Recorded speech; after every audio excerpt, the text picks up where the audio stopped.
Welcome. You have reached review time with Imperial, and today's review will be Raising Kanan Power, Book 3, Episode 9, Loyal to the Game. Let's get into it. So, this episode picks up right where the last episode ended. Lulu's in the hospital recovering from his smoke inhalation. He's showing burn signs on his face, and Rock and Jessica standing over top of him. Rock told Jessica, go home and get some rest, get cleaned up. She gonna hold it down. Meanwhile, you have Uncle Marvin, who's on a rampage to get some revenge. He got little Rob driving the old Scooby-Doo van, and they driving to get some revenge. They see Unique. Unique is with a little kid and his goons. So Marvin, Wild Coyote style, okay, Corral just shooting up everything. So you got a chance to pay off early in the season where Unique said he has a bulletproof car, and so his car was bulletproof. And then Unique's goons popped up out of nowhere and shot at Marvin's van. So they went back to like their hideaway in a junkyard, and of course this pays off where little Rob snitched on Kanan, telling them about the crack and stuff like that. So Uncle Marvin shot and killed him, then burnt up the van, drove off in the Mercedes that was beaten up. From there, you had Marvin show up to the hospital. Before he showed up to the hospital, Detective Howard was outside smoking a cigarette. He noticed that a woman came and gave two random men clothes from inside the hospital, and they paid her some money. And so you find out that these guys had guns with silencers. They were coming to finish off Uncle Lulu. And so Detective Howard got up there in time. They moved Uncle Lulu out the room. When they went in there, nobody was there, and they arrested the two guys along with the woman that gave them the clothes. And then Detective Howard pretty much said, hey, listen, as soon as you need to get Kanan to me. Detective Howard is looking sick, real sick, so he's dying, so he needs that bone marrow ASAP. So he pretty much said, if your brothers come with Kanan, I want to meet up, just me and Kanan. So she pretty much said, well, if I do this, you need to pretty much get Unique off them corners and tie up his side of the organization.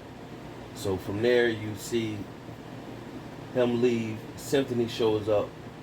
Rock not feeling Symphony because, her brother, she feel like Symphony made her weak, and she not feeling Symphony right now. She need to go in war mode. And Symphony pretty much felt like, I'm trying to be here for you, and she like, I don't need you here for me. Basically, you making me weak. And Symphony stepped off, but not before him telling her that tell Marvin he can't trust Tony. And so Tony is the girl at the club. So she just had a look. Meanwhile, Juke, Nicole's parents was at the police station talking to Detective Burke, questioning why she let Juke go. And they're pretty much saying, we got some people in high places that are not going to let this go like that.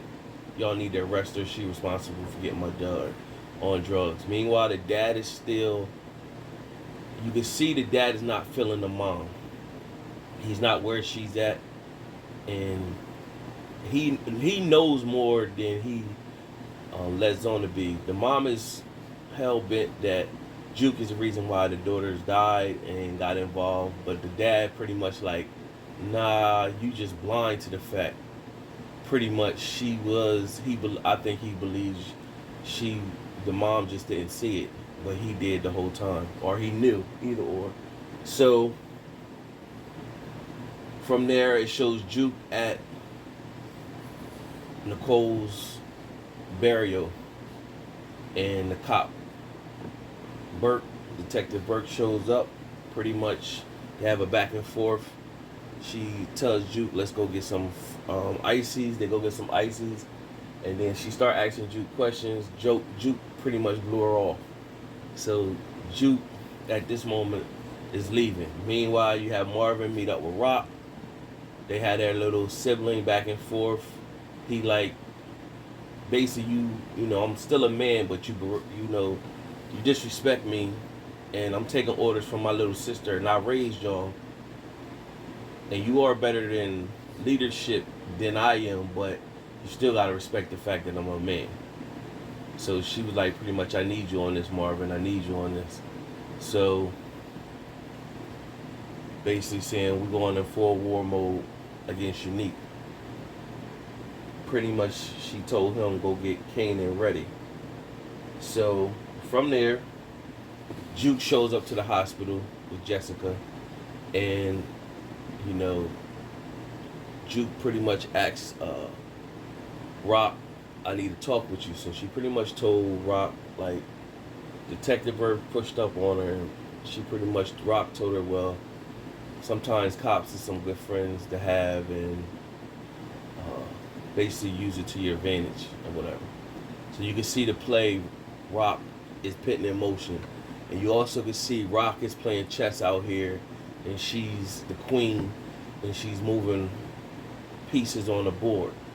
So when Kanan and Uncle Marvin's at the crib gearing up the guns and everything,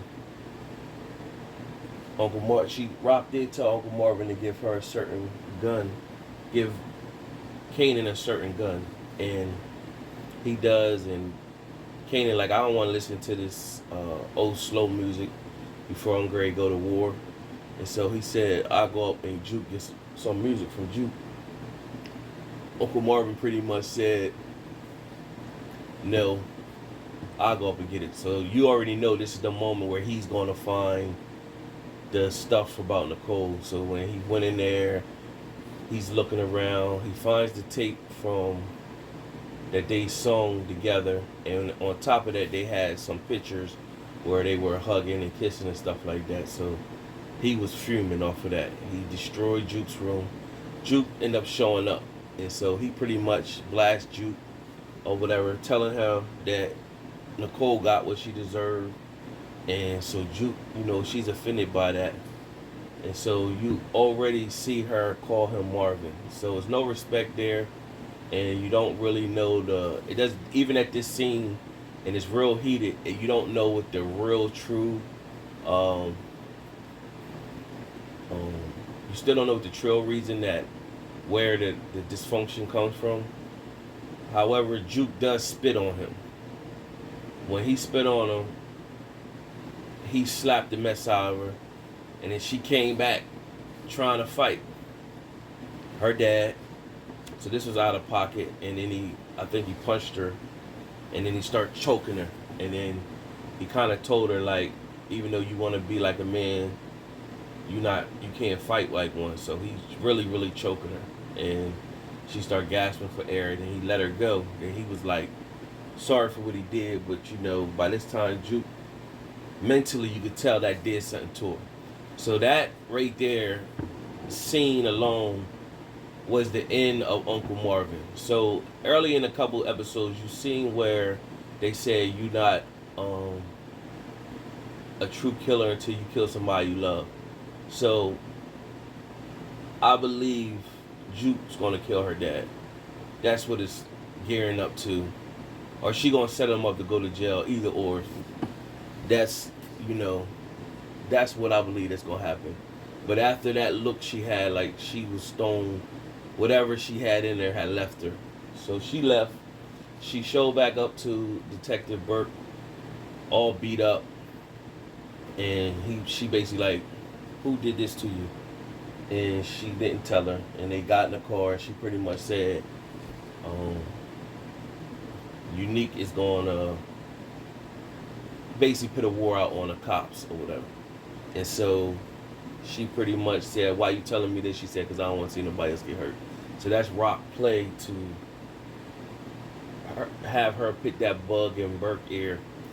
And meanwhile, Rock's next move was to have Kanan kill Detective Howard. Now, what happens is she took Kanan out to a warehouse or whatever to practice, to have him practice shooting. And as she was giving him this big speech about her, him protecting the family, and she was wrong, where she was manipulating him. But it's messed up how she was doing whatever she was doing. But she didn't tell him. Like, when you see the trailer, when it says, "I'm going to tell you the truth," you're thinking she going to tell him the truth, but she really not. It's basically the truth. She trying to manipulate him to basically go, whoever this person is you see, you need to kill him because you're doing this for your mom and the family, and they're going to be waiting for you, and just kill him or whatever. And meanwhile, you have Unique talking to all his soldiers, talking about they at war. Anybody that's connected to Rock, they need to go. So it's going to be a big war come episode 10. So it shows Kanan. Now the payoff comes because Kanan wears Unique's jacket in the park.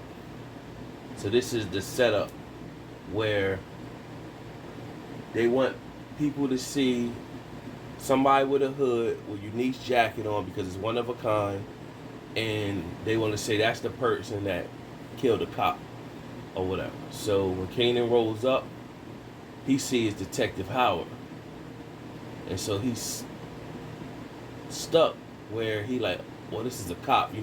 All the thoughts that's in his head, and so Detective Howard's talking that, I didn't know, I was thinking about all the things I could say to you, but I really couldn't remember.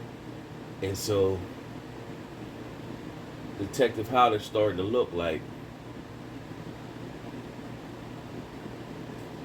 that jacket, because early in the season you seen Unique showing Detective Howard that jacket. He's like, "What you doing with that jacket? That jacket's not yours." That was a one-of-a-kind jacket. So as soon as he said that, Kanan pulled out the gun. And then, of course, Detective Howard looking at him, "You don't want to do that, son." Now, Rock told him when you shoot somebody, you shoot them 2 in the heart and 1 where they think. He shot him. He pretty much shot him in his chest. And then he walked over top of him. And it looks like he's going to shoot him in the head, which you should have did, but you don't know where he shoot him at. He did shoot him again. And, of course, that's the end of the episode. But when you see the trailers for next week, you see that they do have Detective Howard taking him in the hospital. So, it's, I guess that's for the actress to say he lived. If he would have put one in his head, it wouldn't have been none of that. So, Rock been, not a real truthful proof plan because you knew his guard would be let down by him meeting Kanan. So we're going to see how episode 10 play out. And my theory, I'm going to think about who's going to make it to season 2. I was thinking at one point I was going to put a video out of who's going to make it, whether it be Uncle Marvin, Uncle Lulu, and Famous, Then as the episodes went on, Uncle Lulu went out the picture, and he did wake up at the end of the episode. So I think Uncle Lulu will make it to season 2.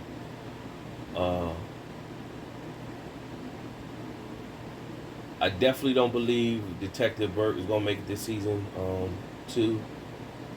Famous will make it. So I think in Warrell, he's going to be out of here in episode 10. So the trailer also shows Scrappy is back moving around with a patch on his eye. So he's going to be, he's supposed to guide Kanan on the way of the streets, how the streets move. So this is all like raising of Kanan, like all the different people that played a role in his life and how he came up. So last episode should be good. Subscribe to the channel, like the video. Till next time.